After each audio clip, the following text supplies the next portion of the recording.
যশোর উপশহরের F block, E block সহ শহরের প্রবেশ করার সব সড়কই পানির নিচে। অপরিকল্পিত ড্রেনেজ ব্যবস্থা ও শহরের পানি নিষ্কাশনের ড্রেনগুলো নিয়মিত পরিষ্কার না করায় জলাবদ্ধতায় পানি ঢুকে পড়ে বাসাবাড়ি, শিক্ষা ও ব্যবসা প্রতিষ্ঠানের ভেতর।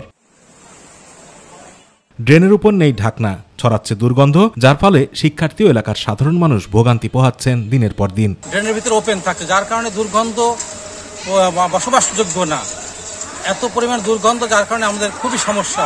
বাচ্চারা খেলাধুলা করতে পারে না, নোংরা, মশা মাছি এগুলো সৃষ্টি হয়। তারপরে আশেপাশে পরিবেশ দূষিত হচ্ছে। স্কুলে যাইতে পারে না, মানে ময়লা সব বৃষ্টি হলে রাস্তায় আসে, আর স্কুলে খেলাধুলা করা যায় না। স্কুলের এই যে সামনে ড্রেন থাকার জন্য বাচ্চাদের আসা যাওয়ার সময় খুবই সমস্যা হয়, দুর্গন্ধ, মাঝে মধ্যে বাচ্চারা ড্রেনের মধ্যে পড়ে যায়। শহরের ডাল মিলের রাস্তা, মাছের হ্যাচারি থেকে rail station, Shankarpur bus terminal থেকে passport office, Shankarpur medical college, rail station বাজার, টিভি ক্লিনিক মোড়ে হাঁটু পানি। স্থানীয়দের অভিযোগ, বিভিন্ন দপ্তরে এ বিষয়ে অভিযোগ করা হলেও কেউ ব্যবস্থা নেয়নি।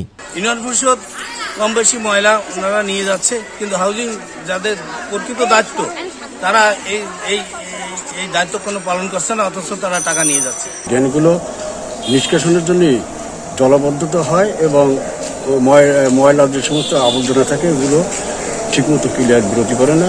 যারা এর দায়িত্বে আছেন আমরা তাদের দৃষ্টি আকর্ষণ করছি, তারা দয়া করে যেন এটা সংস্কার করেন এবং এর জন্য একটা যথাযথ ব্যবস্থা নেওয়া হয়। উপশহরের সড়কগুলোতে জলাবদ্ধতার বিষয়টি স্বীকার করে দ্রুত ড্রেনেজ ব্যবস্থা সংস্কারের আশ্বাস দিলেন উপজেলা নির্বাহী কর্মকর্তা। এই বিষয়টি নিয়ে আমি নিজে পরিদর্শনে যাব এবং সংশ্লিষ্ট ইউনিয়নের চেয়ারম্যান সাহেবকে আমি বলবো যেন উনি এই বিষয়টি সুরাহা করার জন্য দ্রুত উদ্যোগ নেন। দ্রুত জলজটের সমস্যার সমাধান হবে, স্বস্তি ফিরবে শহরে, এমনটাই প্রত্যাশা সাধারণ মানুষের।